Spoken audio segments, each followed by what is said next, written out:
and I'm recording on my end, so we're good. Do you want to have me introduce myself? Do you want to introduce Yeah, the yeah, show? How yeah. does this work? This will be all about you. So yeah, start by if you can present yourself. Sure. So my name is Brenton Lengel. I am the author of Snow White Zombie Apocalypse, the Ringo-nominated comic series, and I ran a successful Kickstarter. The first issue was published by Scout Comics. We will have future publication by Scout Comics as well, but to finance the creation of the subsequent issues, I managed to run a successful Kickstarter to get issue number 2 created, and that paid off. Just the copy shipped out. We actually did so well, we were able to also create this Reign of the Blood-Covered King mini comic.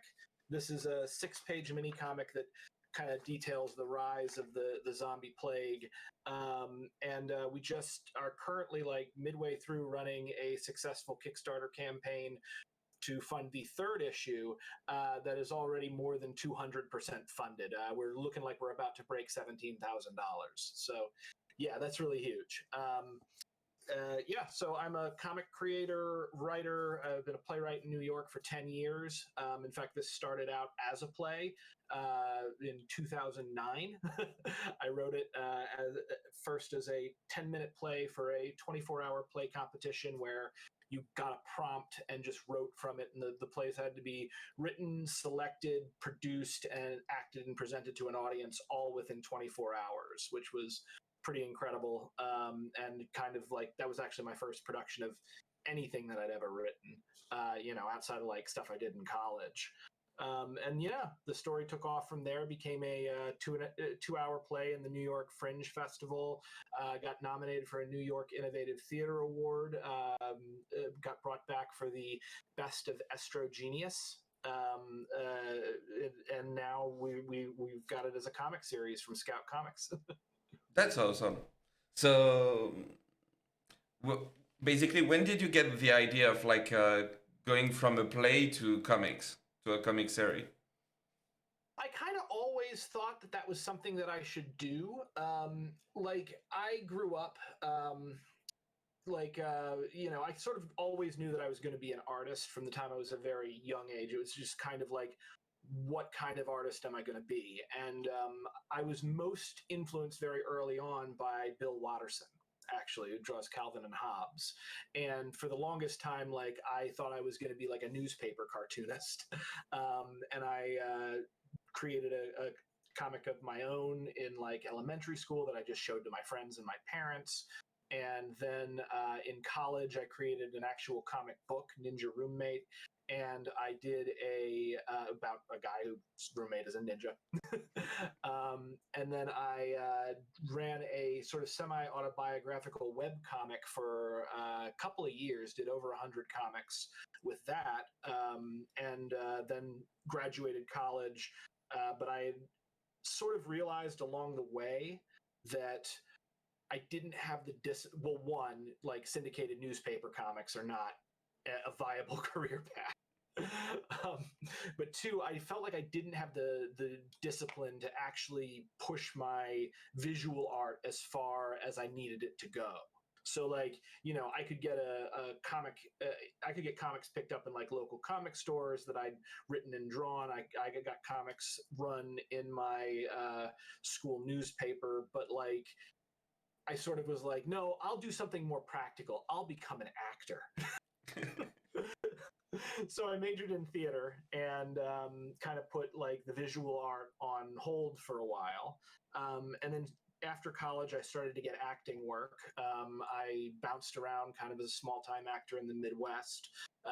Was in a production called Tecumseh out of Chillicothe, Ohio, where I got paid to take care of horses and play an Indian in this show all about this great Indian leader, Native American leader, and I also worked for a year at a rock and roll and sketch comedy theater, and then moved to New York City to become a big time playwright. When I got to the city, I sort of was like, oh crap, this is for real. I'd better stop better stop dicking around. And I can say dicking around on your channel, right? Yeah. You can say it.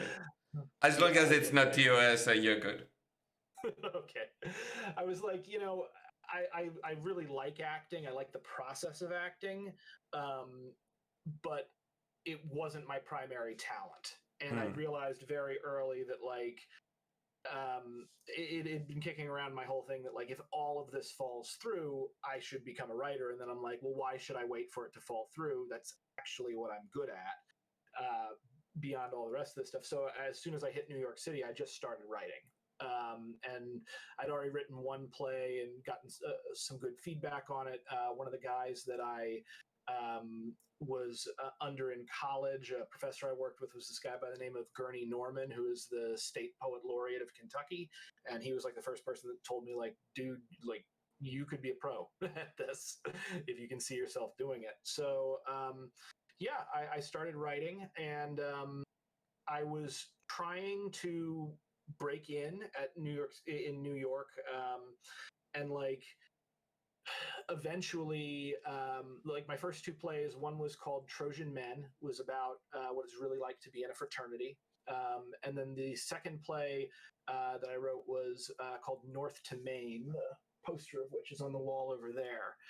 I'm an Appalachian Trail 2,000 miler, which means I've walked all 2,000 miles from Maine to Georgia. I lived in the woods for like 6 months doing that, and then wrote a play about it. And I thought that was the play that would get me into like Juilliard, and I'd get accepted by the New York upper crust and have a career as a playwright. And that didn't happen at all. So, I was just kind of there in New York, like in my new apartment that cost more than a house, and like, well, shit, like, what am I going to do now? And so, a friend had suggested that I submit to these various theater festivals, and I wrote Snow White Zombie on a prompt, and people just seemed to love the story. And as the story continued and grew and got bigger, I remember. One of the people in the very first production of it came up to me, one of the actors, and she said, like, this play is incredible. This reads like something someone went to Yale wrote. And I'm like, oh yeah, well, tell Yale about that, because they rejected me. But I just sort of had this whole idea that like it made sense to me that the themes of the show like would fit very well within a comic book world. And I've always really been into comics and anime. I'm a big fan of like Alan Moore and Neil Gaiman. And so it just seemed like a natural thing to do. I think probably when the idea like really stuck with me was like an actress in the Fringe production.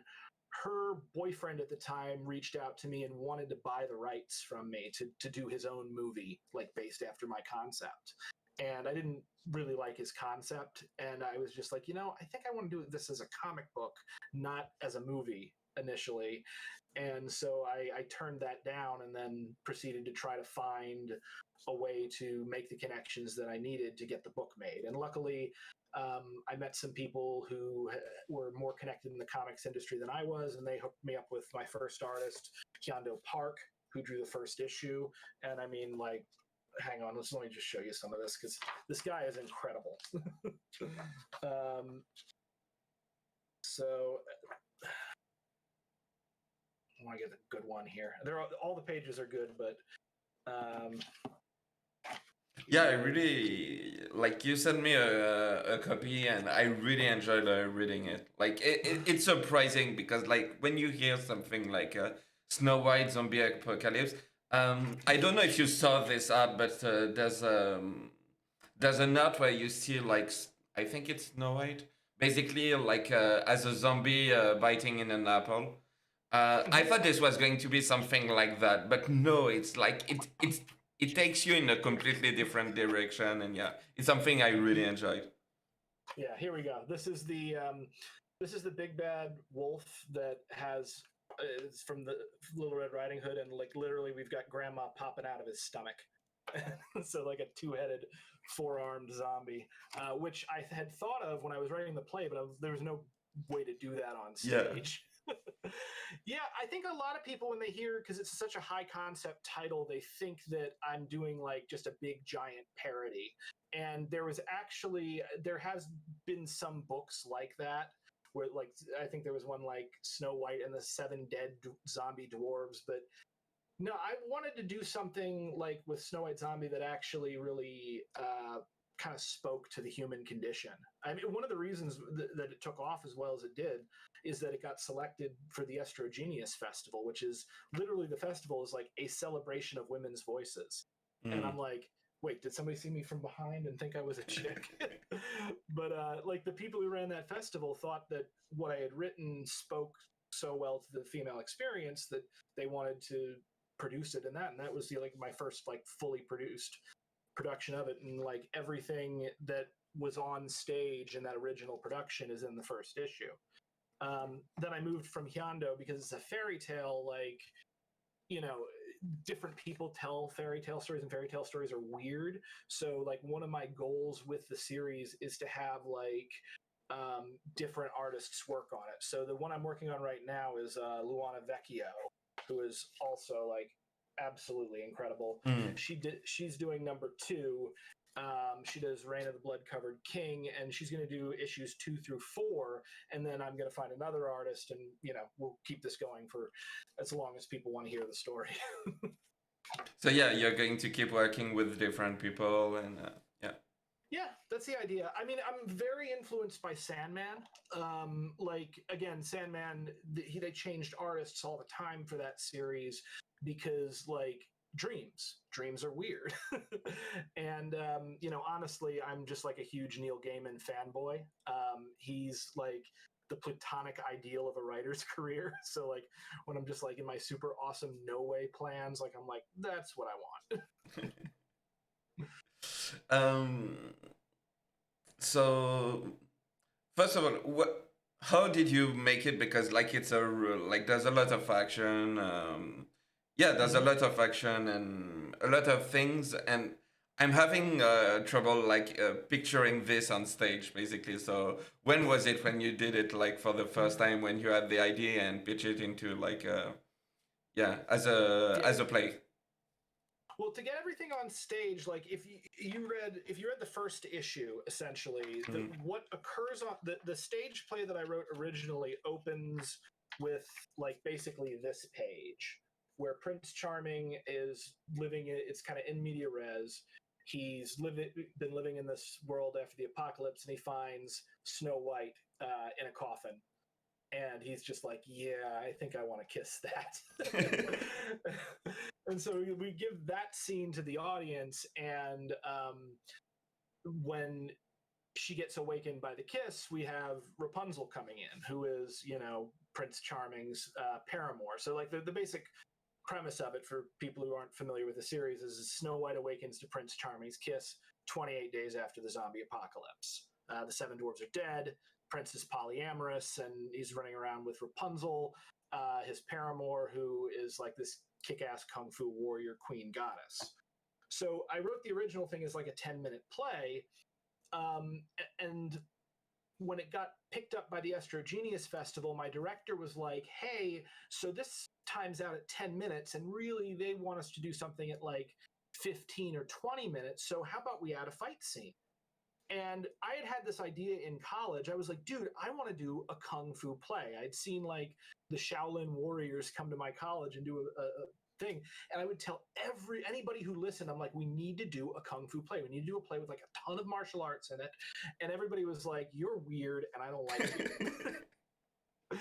And so I was just like, okay, yeah, we can do a fight scene ahead of time, but I reserve the right to cut it if it doesn't work, because a lot of stage combat, if you've seen it, it's garbage usually. I kind of call it like Star Trek fighting, because it's very slow. It's done more for the safety of the combatants than to actually look good.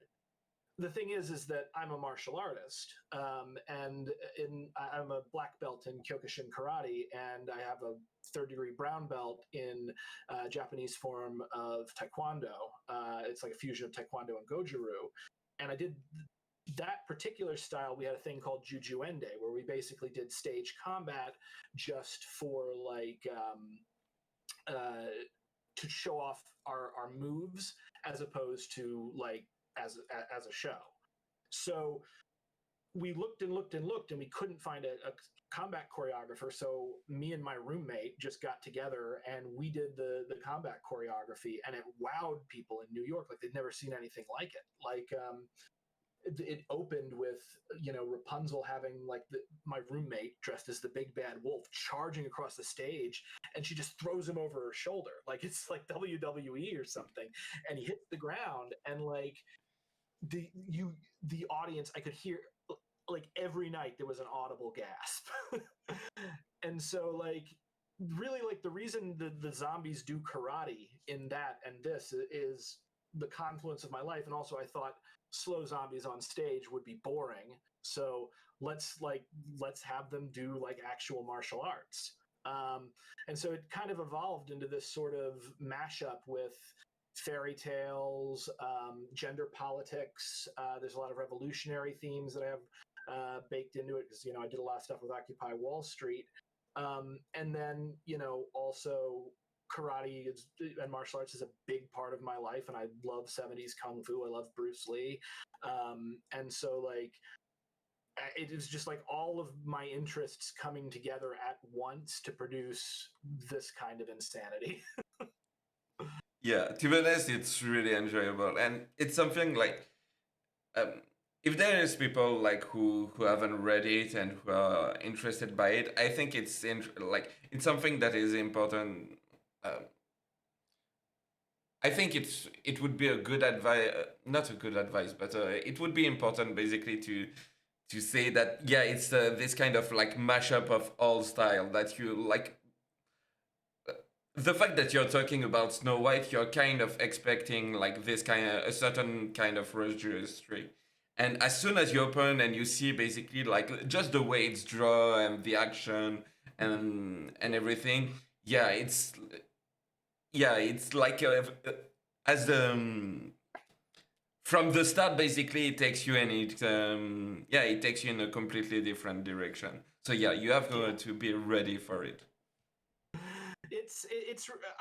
I'm always happy with people being like really excited about the series, because usually I used to pitch it as like you know, it's a Snow White zombie apocalypse. This is exactly what it sounds like.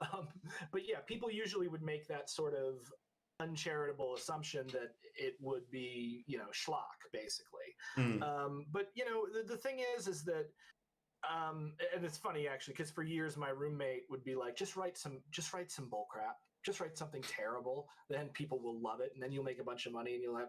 And I'm like, I can't do that. Like, and so, you know, I really have to pour a lot of myself into the book. And so, you know, essentially, like with this, you know, you've got the 70s kung fu element. I think it's in a lot of ways influenced by Cowboy Bebop in a funny way. You've also got the fairy tale element. My wife is really into fairy tales and stuff, and this was early in the relationship when we'd been dating for like a year or so, but we moved to New York together. And so, like, you know, and that was kind of my early 20s. It was before Occupy Wall Street, but after the economic crash. And I think a lot of sort of that shock that people feel, like especially like the millennial generation, where we were raised in like the economic boom of the 90s, and then we hit you know, Hell World, the beginning of what would become Hell World. Like I think that, along with the shock of coming from the Midwest, you know, to freaking New York City, biggest city in the world, with like, you know, nearly 9 million people packed into it, less so now that COVID. But like, and then also like, I'm a huge fantasy fan. Like in my play North to Maine and in my real life, you know, when I got married, we did like a Renaissance theme. I have literally my wedding sword sitting right off the camera right here. In fact, actually, this will be fun. Let me grab it for the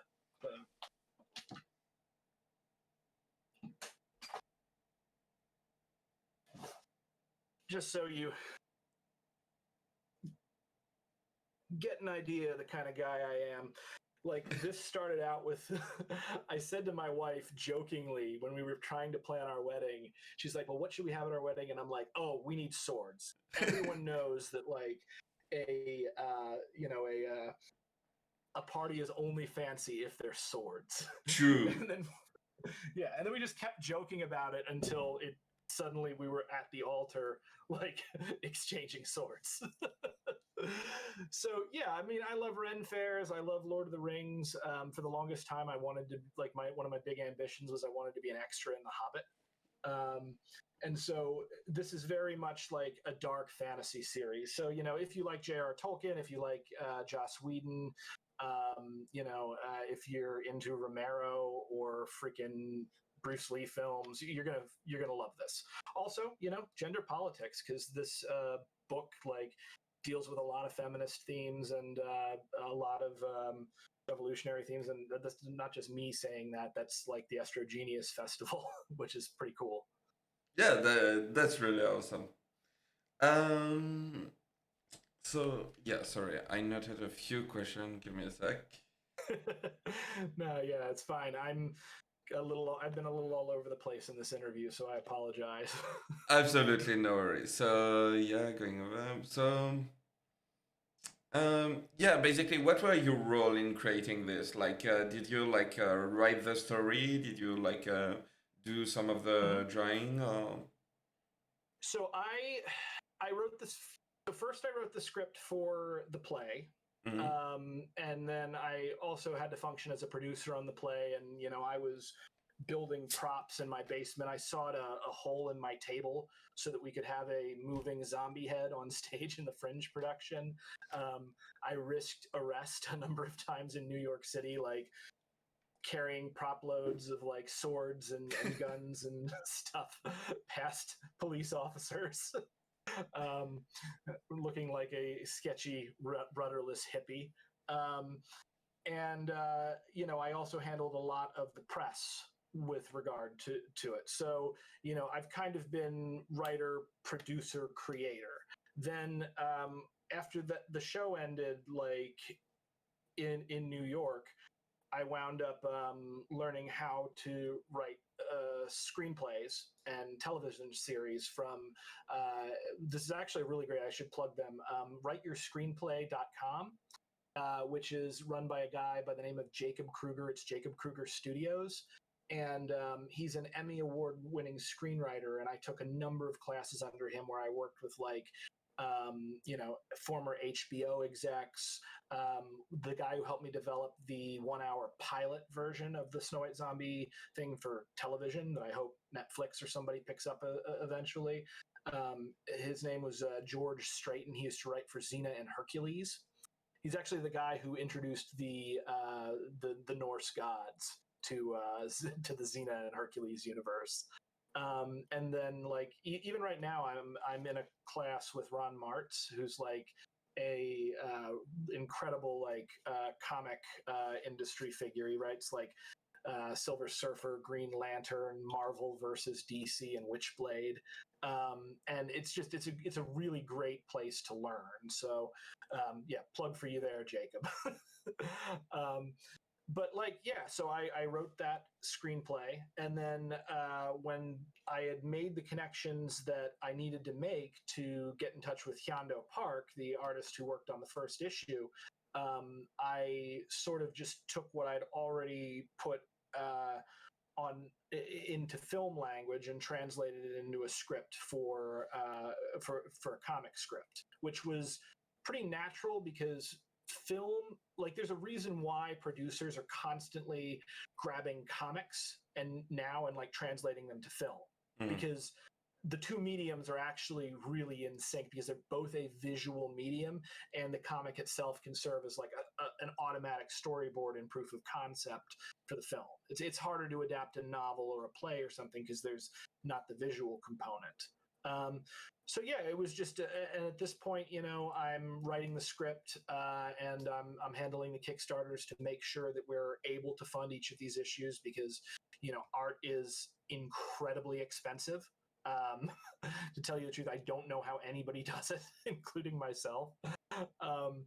But one of the great things about working with Hyando and working with my current artist, Luana, is like, well, one, they're both incredibly talented, but two, all scripts look alike. You can take the best script in the world and put it in somebody's hands, and you can take like the worst script in the world and also give it to them.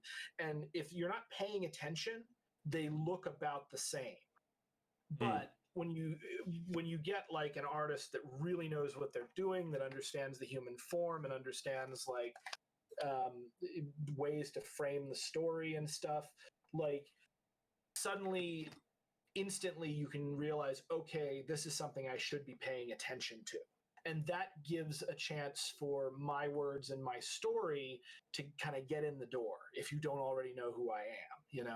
It's one of the hardest things for writers in general is that unless you're either really skilled or really paying attention, good writing at first glance looks exactly like bad writing.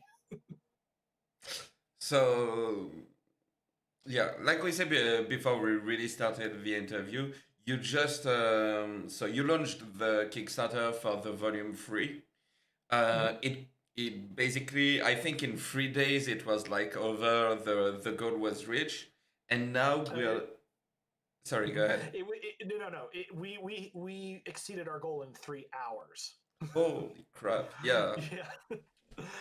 Which blew my mind. Like the last one, I was terrified to launch the first Kickstarter back in February. It's like the first time I'd ever done Kickstarter, and I'm like, none of these people know who I am, and so I launched it, and I had some friends to support it, but not nearly enough to get the amount that I'd need to actually get the issue created. And so like I launched that one, and it took us 10 days to get funded. And you've got 30 days. It's like all or nothing. This one, it took us 3 hours. Just people went nuts for it. I think I'm not exactly sure all of the things that came through. I think part of it was the Ringo Award nod, and part of it was the fact that there were 300 people that had financed the second issue and were happy with it, and so they got onto it, and that probably pushed it up in the algorithms. And there are people who've been kind enough to share the information, and I have a bigger social media presence now than I previously did, so I think that helps with it as well. Yeah. So yeah, I'm sorry I interrupted you. No. So when basically when will the volume 3 be released? Do you have a date for this? The Kickstarter says it's going to come in March 2021. I think it's going to be well before that. The art is completely done. And that's really like the hardest thing. At the moment, I have a team working on it, including a professional editor and letterer. The letterer, he's promised me he's going to have the lettering done in like December, sometime in December. And then once the lettering comes to me, it's just going to be a matter of printing it, getting the copies shipped to me, and then me shipping out, like signing and shipping all of those copies out to our backers. So I told them March just to be safe, but honestly I could see them getting this thing in January or February. Nice. So yeah, which is great, because they had to wait like 6 months for issue number this one they had to wait a little bit longer than I told them. Yeah, so it's good to be safe. So yeah. Mm-hmm. But yeah, congrats on that. Like you completely smashed your goal, and yeah, that's really cool. And it's incredible because I'm used to like begging people to just come out to see a play, and it's so much easier to sell them a comic. I can't even. So yeah,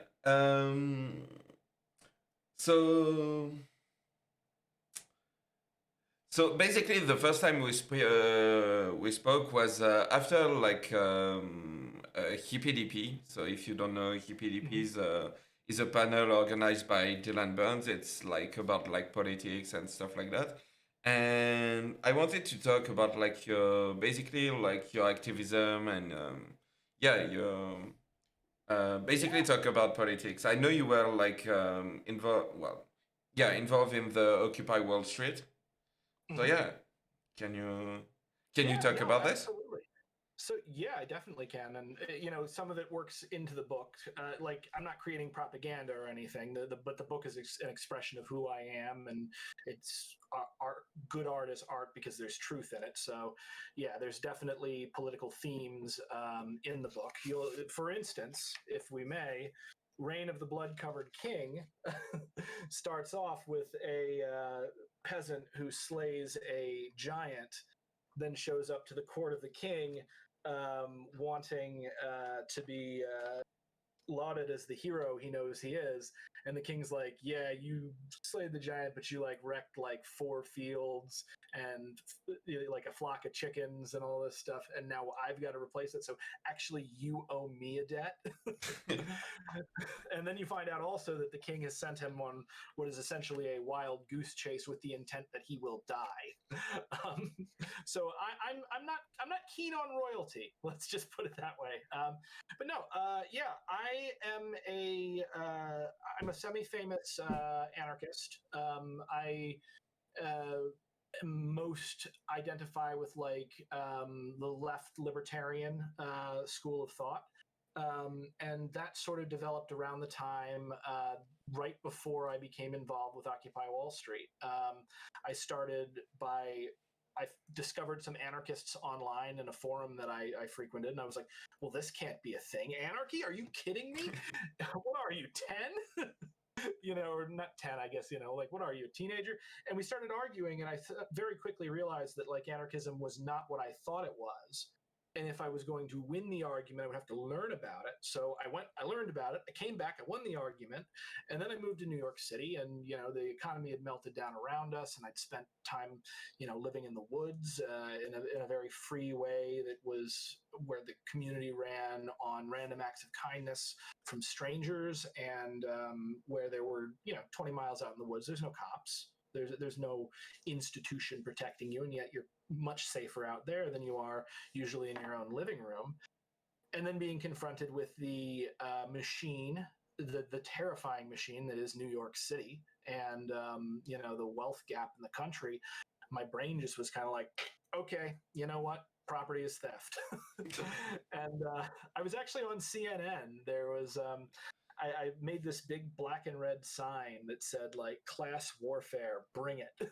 And I took it down to Zuccotti Park, and I was thinking that like I'd be one of the more radical fringe there, because there were a bunch of socialist protests in New York City, but none of them really stuck. And when I first heard about it, I was like, oh, another socialist protest. Oh, they're not angry enough. I'll come back later. And then I started seeing like my friends there. And then I started seeing my friends getting arrested. And I was like, okay, I've got to get down there. And so, I took my sign down, and I was there on the November 17th, kind of day of rage after Bloomberg had cleared the park. That's when the pictures that were on CNN were taken. I was with Occupy Wall Street. I protested the Democratic National Convention with them in 2012. I did Occupy DC on the December 17th action, like Occupy Congress. And yeah, I've been in and out. I was arrested at the 1 year anniversary of Occupy. I got kneed in the spine by a cop and thrown into a motorcycle. I used to have a radio show called Insurrection with Brenton Lengel that was carried on the Starcom radio network. But I gave that up because it was bumming me out to read the news every single week and find a new thing to be pissed about. I don't know how people do it. And also, like, my writing really started to take off. And ultimately, I'm not a propagandist. I'm an artist. So yeah, the activism has been something that I've spent quite a lot of time in. Spent a lot of time in activist circles, and in fact, did you see the Abby Hoffman movie that just came out? No, Are you familiar with Abby Hoffman and the Yippies or anything? no. Okay, well, you're talking to probably the last Yippie. So the Youth International Party or the Yippies. They have their symbol is like the red star, like that the Zapatistas use, but with like a pot leaf behind it. And they were a major activist group especially in the 1960s. And their founder, Abby Hoffman, was part of the Chicago Seven, which they got charged with crossing state lines to incite a riot at the 1968 Democratic National Convention. And Abby Hoffman's genuinely hilarious antics, like making fun of the whole process as like these like McCarthyite losers tried to throw them in prison for trying to like they went to Chicago with this express purpose of trying to get a pig nominated for president instead of the person that they had. His name was Pegasus the Immortal. And these people that tried to ruin their lives. So it's a fascinating activist group, and buddy of mine, John Murdoch, got me involved with them through Occupy, and I used to run an open mic out of the Yippie Museum in New York before that got closed down because, surprisingly enough, hippies are not good at paperwork. So yeah, I've done a lot of political work. My previous co-host on Insurrection with Brenton Lengel was a guy by the name of Honorable George Martinez, who is the former U.S. ambassador of hip hop, which is that's a real position. And he was the sort of the Occupy candidate for state senate in New York. So yeah, I've been fairly plugged in with that scene and those people, and it's been really incredible lately to kind of see with how Black Lives Matter has really come into the forefront, and with regard to BreadTube and like how the radical left, we went from a portion of almost no one having any clue what anarchism really was, or thinking it was like the Joker in The Dark Knight, to Bernie Sanders nearly getting the presidency and Chris Matthews freaking out thinking he's going to get like executed in Central Park. So I guess what I'm saying is the country has changed, and what's that old curse? May you live in interesting times. Yeah, I have to admit, like, well, um, I've seen like apparently because I live in Europe, but I know that like words like socialism, like anarchism, communism, and stuff like that were really, really, really taboo. Like you would lose like everything, and it's starting to be. It's still something that is used as a scarecrow by right leaning media, yeah. But it's still well, it's starting to get traction basically. Yeah, So yeah, it's they made a big mistake in that the current, and by they I mean like the powers that be, the capitalist class. They made a big mistake in that the current American generation is the millennials. We are the most educated generation in American history. And we came of age exactly when capitalism was beginning to fall apart, like in a big way where nobody could deny it. Like the 2008 crash and then the bailout, and nobody went to jail over that. Like that broke a lot of people, and we've seen kind of the fallout of that, and then Trump and everything else that's happened over the past decade. So you basically have a bunch of people who are really smart, actually able to more critically evaluate the world and evaluate propaganda, while at the same time you've got the internet, which is enabling us to find all of these ideologies that have been hidden for better or worse and connect with each other. And then ultimately you also have us where only 30% of millennials like own a house. Like, and I'm on the older end of that, but you got to think like you've got a lot of people who are very smart, very educated, who don't really have economic skin in the game, in the sense that they're not being served by the capitalist model. And as a direct result of that, are pretty pissed off and trying to figure out how to do with this. I used to tell this whole joke where I was like, no, I'm not supposed to have a house. You know, we're supposed to work for the boomers and die alone in a closet. Because that's what the millennial generation, that's what this country wants to happen to the millennial generation. And that's me joking and making some fun of it, but there's truth underneath that joke. Yeah. But yeah, so we met on Dylan's thing where it was me and Vadim and and you had organized that whole thing, which was really cool, and you handled a lot of the technical stuff, which is Yeah, I work behind the scene. I'm the silent partner, but yeah. Yeah, I think it was like 2 or 3 months ago, but do you remember your experience on it, or what was it like for you? Because let me check real quick. Yeah, it was really fun. I'd love to do it again, to tell you the truth, because I've been doing, so one of the ways that I've gotten people interested in what I'm doing and, opened up my social media presence on YouTube and stuff is, I've been doing a lot of live debates with modern day debate. And so, like, I have a famous debate where I took on neo-Nazi JF Garape and kicked his butt, which was a lot of fun. There's a debate. I debated Sargon of Akkad on trans women in sports. That was interesting. I feel like I did very, very well on that one, and a lot of people have said that as well. I was surprised in that Sargon did an incredible strategy of not addressing the point and just talking about something else the entire time because it's Sargon. I have to say, as a French, I freaking hate Guy Epi. Because like every time people hear my accent now, it's like, oh, you sound like it, and I'm like, oh, Jesus, like it. But yeah. Anyway, sorry I cut you. No, I'm glad you jumped that in. Yeah. Well, if you want to see him get like obliterated, there's a video on my channel. It's like writer obliterates racist PhD, and I gave it like a Ben Shapiro title because I'm like, yeah, I'm aiming for the cheap seats. But yeah, no, that was fun. It was really interesting. You had a good group on Dylan's thing, and it was very diverse, and you had people talking to each other who probably wouldn't. I think me and Vadim clowned pretty hard on the Proud Boy. Yeah.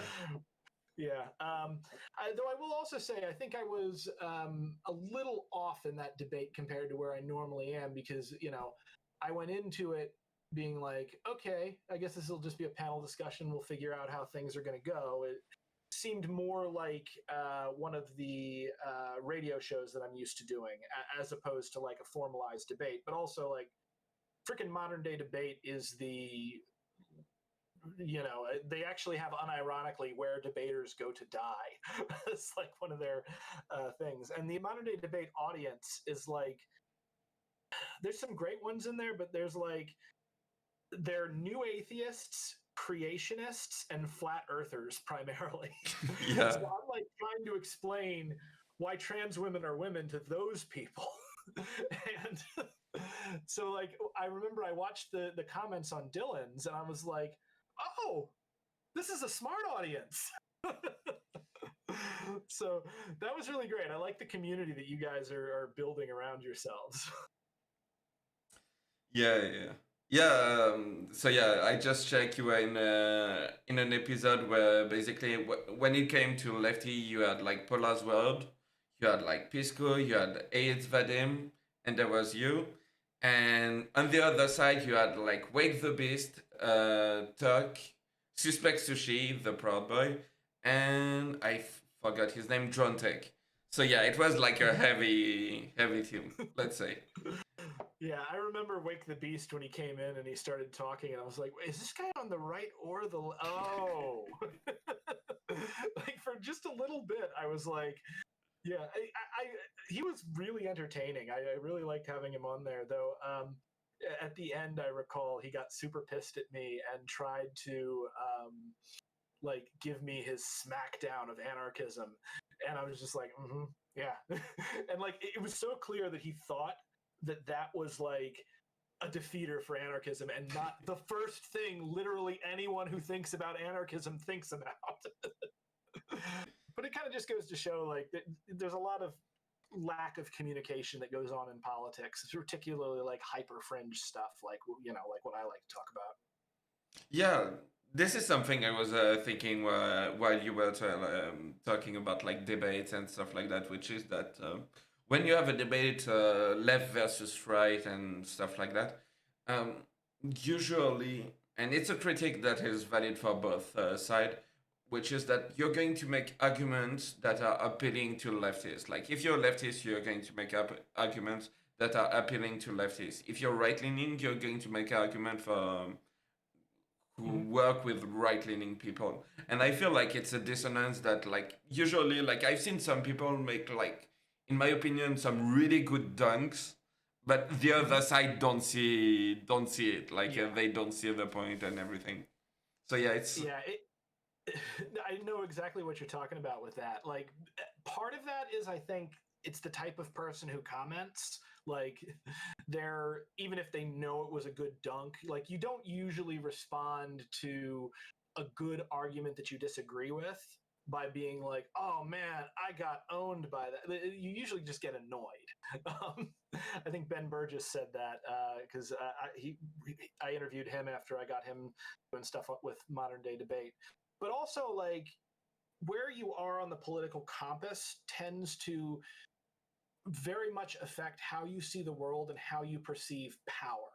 Like, I've always looked at it like this because I started out on the right. I was in high school. I was like young GOP, and then in like the Iraq War became a disaster, and I didn't hate gay people. So in college, I became a libertarian, like a right wing libertarian.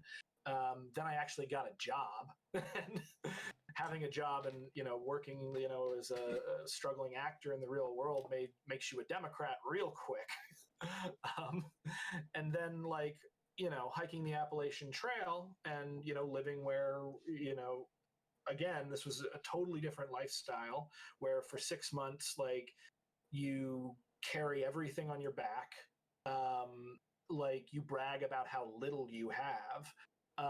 And you run in a community which is not centered around cash, but random acts of kindness from strangers where, you'll just be walking along the trail and there's a cooler filled with beer and candy that someone's left out just to help you along your way. Beer, candy, rides, places to stay. And that way of living is so fulfilling, particularly when like I even said this in the play North to Maine. It's like I have purpose again. My purpose is to walk, and it doesn't matter how far I walk, just that I walk. And that kind of, when you compare that with our competition and status obsessed society that was outside the woods, and particularly like I was on the Appalachian Trail when the economy in 2008 was melting down. So I'd come off the mountain, come into town, everybody would like be glued to the TV and freaking out, and I'd be like, hey, I'm just gonna go back into the woods. So like in a long drawn out way is I've seen the culture on both sides of the political spectrum, from the right wing all the way up to like the radical far left. And I've identified with aspects of that like throughout. I'm not as far left as I used to be. I've mellowed in my old age, and I technically don't really try to consider myself a part of the left, even though I agree with them more. But I don't like team mentality getting into my head and affecting the way I think. So I just kind of am like I'm just myself, and I'm my own kind of anarchist. Don't try to don't try to classify me, man. I've seen it on both sides, and like one of the big things, I don't know if you remember, but like when Nancy Pelosi did that side clap, and all the freaking liberals were like, "Yes, Queen," and I'm just like, "Oh my god, you guys!" Like, they're laughing at you. It's the Democrats and the Republicans, like they express power differently, and so similarly, people from different political organizations think different things are dunks, and think that both power and weakness are being expressed in different ways. The liberals saw Nancy Pelosi clap like this instead of like this. And this means, oh, I'm owning Donald Trump. Look at how powerful I am. Whereas the Republicans saw the exact same thing, and they're like, look how cowed Nancy Pelosi is. She doesn't want to clap for Trump, but she has to. And this is the only rebellion she can do. It was simultaneously a moment of total power and total weakness, and neither side realized it. Yeah. Yeah, it's weird like that. So You yeah, guys have had some, yeah, you've had some really cool debates, by the way, since then. You had Vash on recently. yeah. We did we did the YouTube edition with Vosh, with Mike from PA. I forgot who else, but yeah, we had some really good guests recently. I think this one was really funny because yeah. Speaking about dunks, Jesus Christ. I'm really like sometimes I'm having trouble to not see to understand how people cannot see this as like a finishing move. But yeah. See what as a finishing move? Basically, well, the debate was basically Vosh versus Romney. So, for instance, when it comes to election fraud and stuff like that, Romney is full in it. He thinks that there was fraud everywhere and stuff like that. And every time he tried to make a claim, Vosh was here to basically destroy him on basically every case. And yeah, I I don't know. This is the type of yeah. Sorry, go ahead. No, you're great. Vosh, I've spoken to Vosh actually a couple times, and he's been kind enough to message back and forth with me a bit, just because we both have done stuff on modern day debate. He is he's one of the people, like, I'm pretty darn good at debate, but I would not. It can be difficult just to have a conversation with Vosh because he's constantly in debate mode. And so but game's got to recognize game. He is one of the people that I would be most worried about mixing it up with, just because his mind is like a freaking steel trap and his rhetoric is really, really good. And that's very rare. So yeah, I think the comments saying that Vosh didn't completely destroy him, that may just be cope, and that may be trying to create the impression in the comments, because I try to get myself in the head of somebody who comments on a debate like that in a very hyper partisan way, and I think part of it is it's like a game to create an impression so that people who don't watch the debate come away with a different idea of what might have happened in the debate. And then also, if you do watch the debate, if you go in with a perception that something happened, you might see what that person wants you to see as opposed to what actually may have happened or how you may have evaluated it. Man, human brains are weird. We are strange creatures. Yeah, completely. But yeah, I like to watch, for instance, after every debate, I like to watch basically the stream on both sides. Like during this debate, people like to stream on their own, and yeah, it's always funny to go on everyone's stream and see how they're doing, how they're rewriting the match. Like how it happened to from their perspective, and yeah, it's amazing. Yeah, it's online debate is. I think it's becoming more popular now because of stuff like your show, because of Vosh and Destiny, and modern day debate is definitely moving up. They've had some incredible stuff. I got to moderate Richard Wolff versus David D. Friedman, which was incredible. And then also me and American Johnson of non-compete. I think this is my favorite debate period. We debated David D. Friedman, again, son of Milton Friedman, on anarchism versus anarcho-capitalism, and it was so one of the funny things is that when I kind of around 2012 was when I decided to take a step back from street protesting, and but I couldn't completely get politics out of my system. And this was around the time that the anarcho-capitalists tried to steal this Facebook page called Anarchist Memes. And I still had my radio show running, and like I was like, wait a minute, there are anarcho-capitalists? And so I sort of jumped into that and started like engaging with that kind of fight that went on for several years, where the ANCAPs were like, let us have anarchism. And then when they failed that, they were like, just acknowledge us as real anarchists. And then when they kind of failed at that, we all kind of were like, it was funny too, because I wound up like running a number of debate groups and stuff. And eventually, like, people would wash out, but then people would stay. And then everybody sort of by the end of it became friends. Even though we'd like, been at each other's throats for like 2 or 3 years. Like a guy that I'm very good friends with now, he started out as like an ANCAP. I called him a grave robber one time.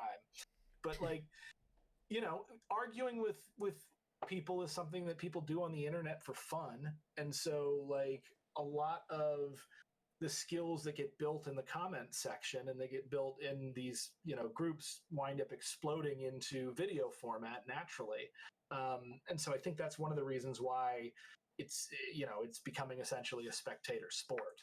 And particularly with how hyper polarized the country is right now, and how insane our politics have gotten. Like, I thought American politics were crazy like before, but good Lord. Oh yeah, this election completely took it up like to fucking 11. Like this is like, I mean, I'm watching and every day is like more insane and insane and insane. Like you got like conspiracy on top of conspiracy on top of like, it doesn't end. I think it's people figuring out how to function in this new world that has been created. Just technology and science and our understanding of ourselves and our environment and each other are progressing so fast. I think a lot of human brains just can't handle it. And then there's also a lot of, really bad actors. There's people putting out, a lot of fake news and conspiracy theories, and you got QAnon and all that stuff. And it can be very difficult to place yourself, to find any kind of firm ideological footing in this constantly evolving landscape. And so I think in a lot of ways it's what leads to political polarization.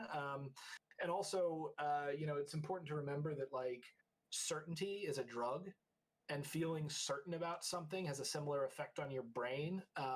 Just like, using Facebook or Twitter, calling someone a shitfucker, like that's a drug. You get a shot of dopamine to your brain when you do it. And it was, again, one of the reasons I took a bit of a step back from radicalism. I'm still obviously a political radical, I'm, out in the fringes, but like,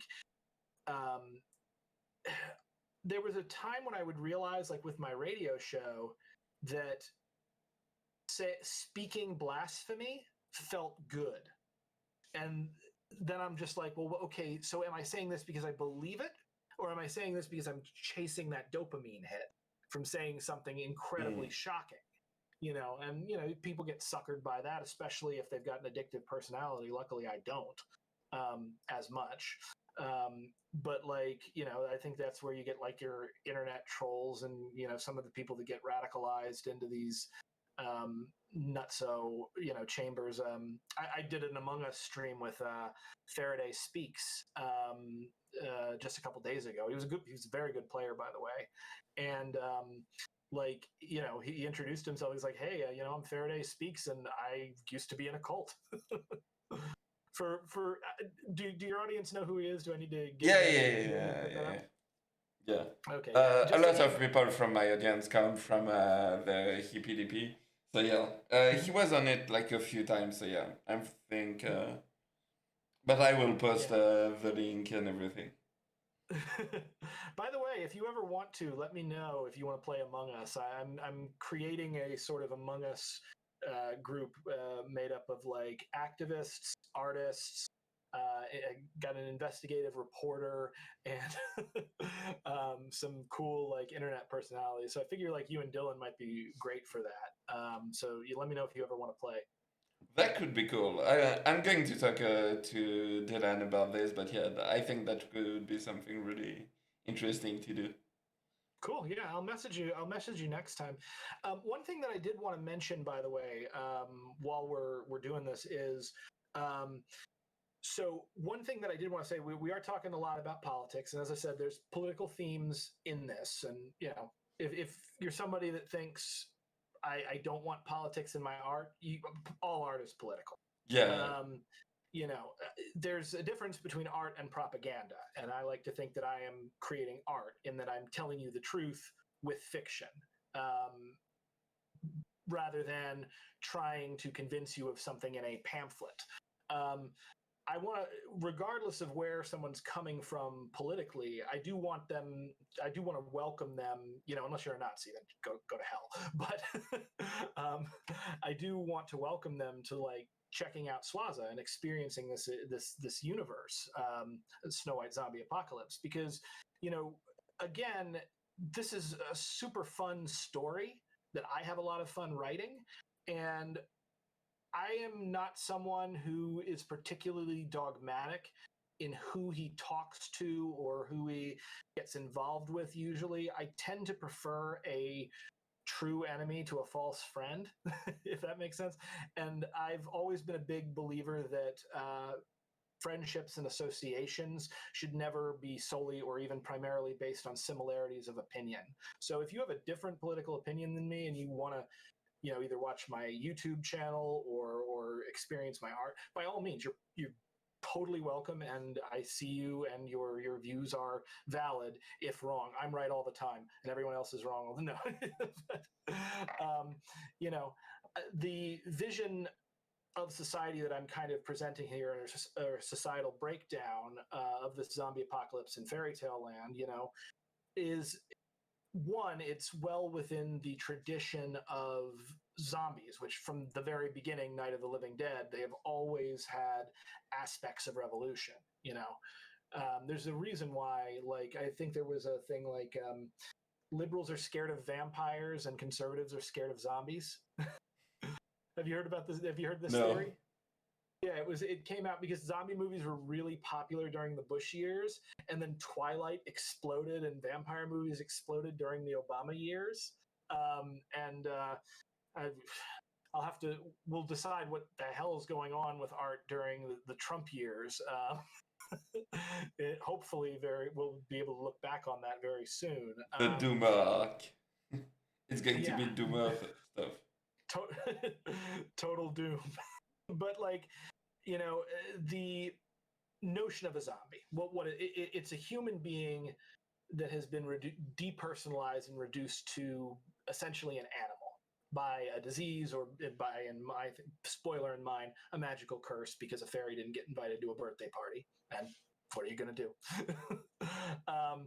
But like zombies have always been a metaphor for revolution and anxieties surrounding that. Going back to the original, like Night of the Living Dead, Dawn of the Dead, like so what I created with Swaza is firmly within that tradition, and like a lot of those great films, I actually like to think that I'm a bit more subtle than Romero. Like, have you watched like the original Dawn of the Dead recently? Not recently, but yeah. It's not subtle in its themes, like not at all. So it's a great movie. You know, 70s pacing. It's a long movie, but you know, I guess this is my very like long roundabout way of saying like you're welcome to enjoy this even if you disagree with me. And in fact, I welcome you to enjoy it if you disagree with me. And you know, then you can come on Twitter and call me a shitfucker or whatever, and we can disagree. When you created Swaza, did you have that in mind? Like when you did like the zombie theme and everything, or was it more like the symbolism came after? Or did you use the symbolism? Um, so I'm a big, so much of the artistic process is subconscious. When I set out to write, I set out to write a really good, compelling story. That's kind of that's my only goal. Like, you know, I'm a Buddhist, and there's this great Alan Watts was talking. I was listening to some of his one of his old recordings last night. Brilliant philosopher, and he was talking about how he had a friend that wanted to write books to express Buddhism to people in the United States and in the West, to kind of sugar the pill. And the Zen priest that had heard about this from his friend was basically like, no, don't do that. Don't write it to sell Buddhism to Americans. Write it to the boundless sky. You know, when you are creating art, in my opinion, what should always take front and center is the story that you're telling and the characters and the world that you've created. And if you do that right, then you're going to find that themes and themes and symbols and all that stuff that English professors love to talk about, those will naturally work their way into the work. And certain themes that you as the writer are not even necessarily aware of will emerge within your work. And years later, someone will watch that and look at it and go, hey, are you talking about this? And the response is yes. Even if you didn't intend it, take credit for it. But yeah, I think a lot of the creative process is subconscious. So like my process for creating Snow White Zombie was, they gave me like a prompt, and it was like, this was called like the Fairy Tale Smackdown 24-hour play competition. And the prompt was like, you got to choose from these characters and choose from, you know, this stuff, and, you know, and have these props worked in. So like one of the possible props you could choose was an apple. And, you know, as you can see in Snow White Zombie, like apples are a huge symbol. And, you know, again, I wrote this when Twilight was super popular, but that's in there because that was like one of the pieces that I was, you know, grabbing for. But then what naturally kind of came out of this was issues that I was dealing with at the time, anxieties of being a young 20-something, having just moved to New York City with a girlfriend that he would eventually marry and father a child with. You know, I didn't know that at the time. Anxieties, will I be able to pay the rent? Will I just move to this giant machine and work every day just to make rent and not do the thing that I was put on this earth to actually do? You know, if you believe in God, to not do the thing that God wants me to do and instead work for the boomers, you know? And so like all of that just kind of came along naturally. And then as I matured and as I told the story more and as I got better at it, because whenever you writing is a skill. Like people talk about talent when it comes to art. Talent is important, but it is by no means the be all and end all of everything, and skill is much more important. And the more that you write, you're always a better writer than you were like one word ago. So as that happened, then the themes would become more obvious, and then I would be able to talk about my art and other people's art in more particular ways. And part of that's also, you know, my college theater training and stuff. I think one of the reasons why I do so well in debate, and while I took pretty well to analyzing politics, is I learned to analyze subtext in theater. And also theater training was very big about teaching you empathy and getting you in the head of a character, like even a character that you hate personally, and you'd never hang it. Like if you're playing a character who's awful, you know, like one of the big questions one of the early professors that I worked with would have is like, you know, you'd be playing a character who by your judgmental brain would be like, this guy is a pile of garbage. And they're like, yeah, but do you love him? And you'd be like, no, I don't love him. Then you'll never play him because he loves himself.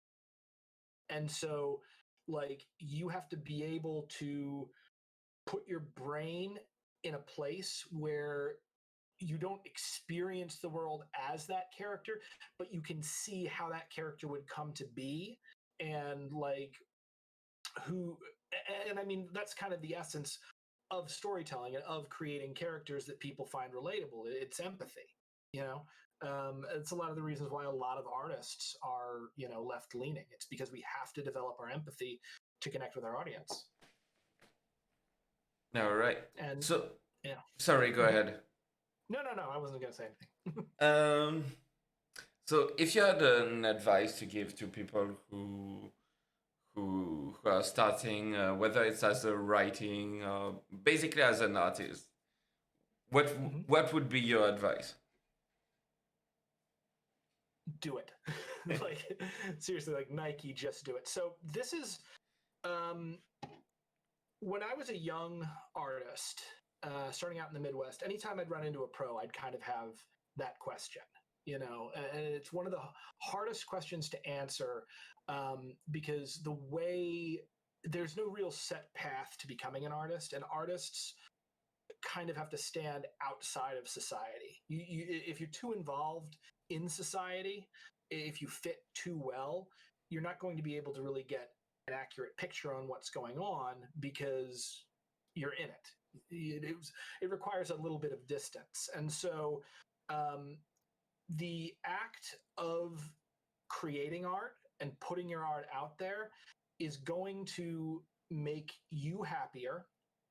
It's going to attract people to your work, and it's going to help you understand the world and get better at sharing genuine, honest parts of yourself with the world. I mean, that's the scariest thing about art. It's, you know, the scariest thing about when you put the Kickstarter up there and you hit go, and suddenly it's like you're being judged. Like this thing is that you are doing, that you care about and that you've put so much into it, is being judged by people in kind of an objective sense. And are they willing to lay down 5, 10, 15, you know, $1,000 to make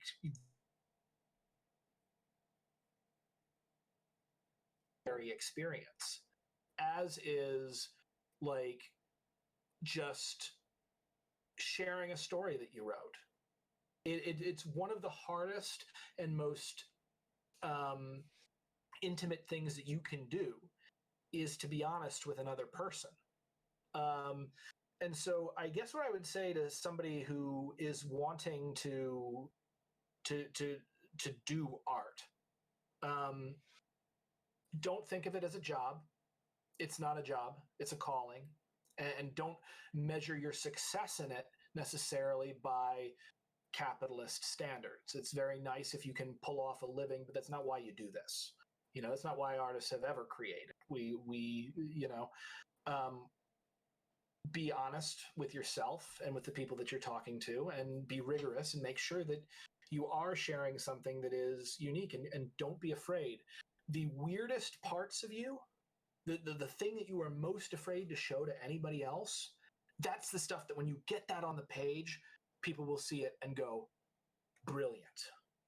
Because all of us are connected, and we're all a lot more similar than we think. And anything that you're interested in, anything that you deeply care about, someone else deeply cares about it. And so those honest, real parts of yourself, those are the most important thing to share. And your joy should come from that connection. Um, don't wait for anyone to give you permission to do art. Find a way to do it on your own, and keep doing it until people notice and care. Keep showing it to people, keep working, keep making opportunities for yourself, and don't be afraid to be your own publicist. Because the thing is that the only time a professional publicist is going to come along and work for you is if you pay them. Or someone else pays them. So for the longest time at the beginning of your career, you have to be your number one advocate, and don't feel like that's something that you shouldn't do or is too egotistical or whatever. No, what you have to say matters. Your perspective is important. You are important.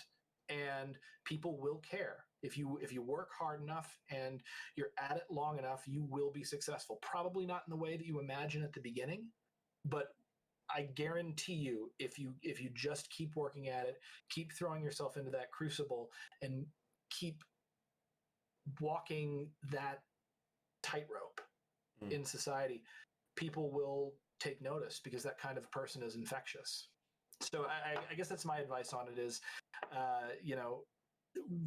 in a shorter way of saying this is the best advice for life I was ever given.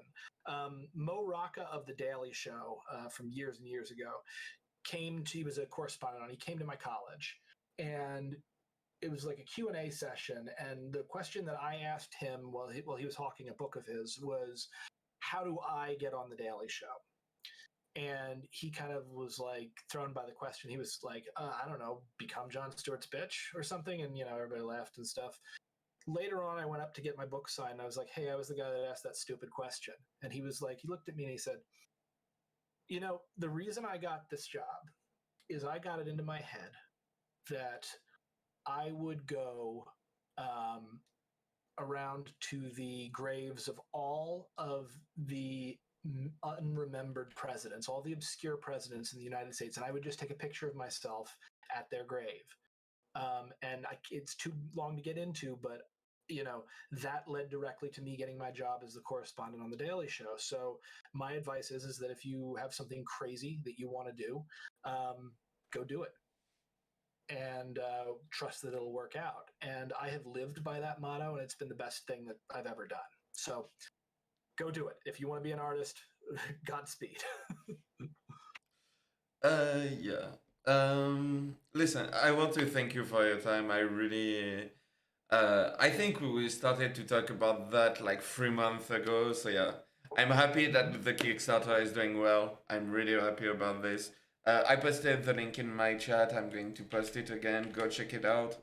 If you have a few bucks to spare, yeah, help the project. This is a really cool thing. I read like volume 1 and 2. It's really something that like. It's not because he's here. I really enjoy the Snow White zombie apocalypse. So yeah, go check it out. It's worth it. And yeah, thank you for your time. Do you have anything else you want to plug in or anything? Yeah, I mean, what I'd say is follow me if you can. Give to the Kickstarter. If you can't give to the Kickstarter, just share it. Seriously, that really, really helps. It helps push it up in the algorithm.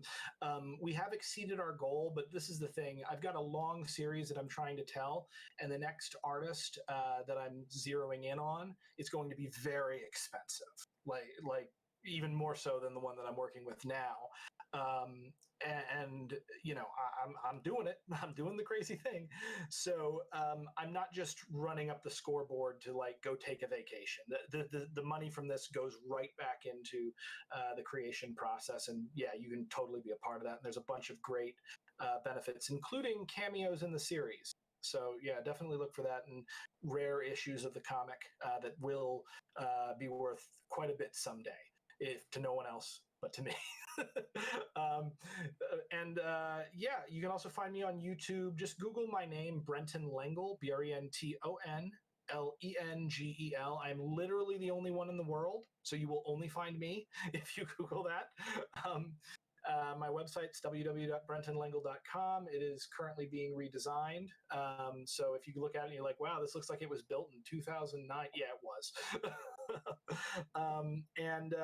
Yeah, follow the YouTube. Check out my next. I've got a debate against the Distributist coming up this Friday. 6:30. I'm going to be arguing in favor of democracy. He's going to be arguing against it. Or I guess relative levels of democracy. So that should be really exciting. And where is this debate on your YouTube?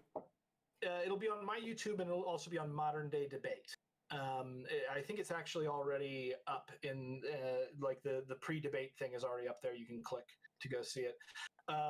Yeah, and you can always follow me on Twitter at Brenton Lengel, and the Snow White zombie apocalypse Twitter handle is at Snow White Bones.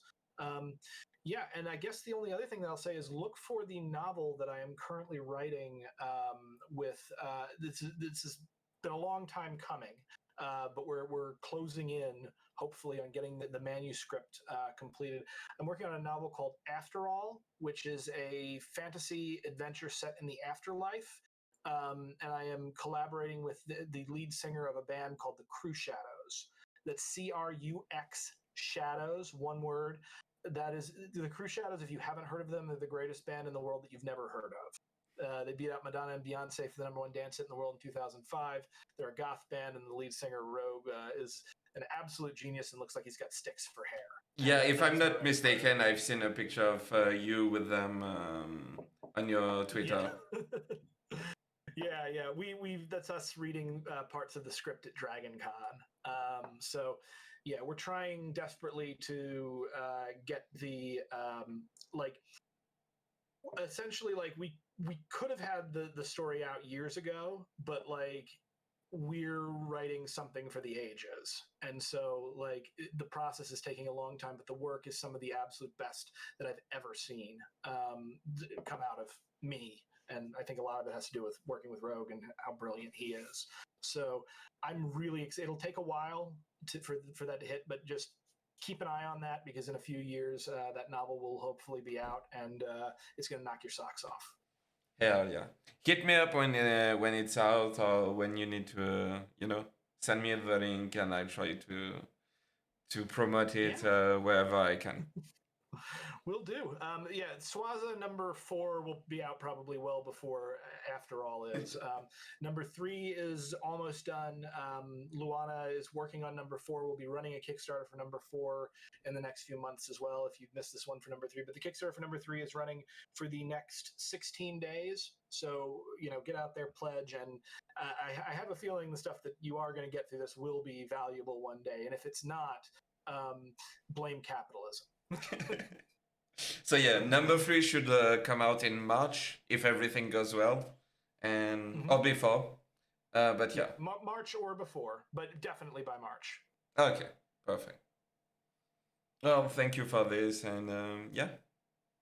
Absolutely, this has been a blast, dude. Thank you very much. I'd love to be on again, and it means a lot to me that you took the time to talk and let me go on about the crazy stuff that's going on in my world. So thank you very much. And I will, when I hear that accent, I will not think of neo-Nazi JF Garape. I will think of you and Dylan, and we're gonna change that karma there. Listen, if this can be my legacy online to basically remove this the association with this accent from the political sphere, I'm fine with it. But yeah, holy crap!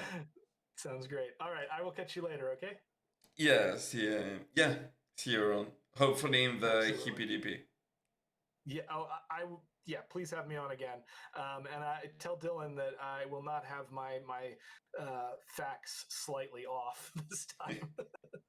So I think I screwed up with the exact number of people that voted for Eugene v. Debs last time.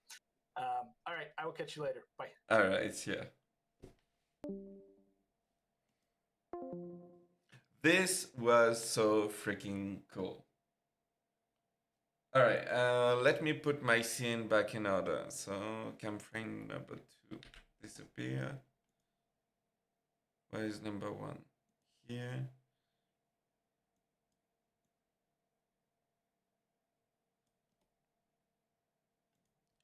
So yeah, that guy is cool as fuck. I discover like I said, I discovered him during HippieDP. I don't know where Dylan heard of him, but anyway. So here are the link. This is the Kickstarter.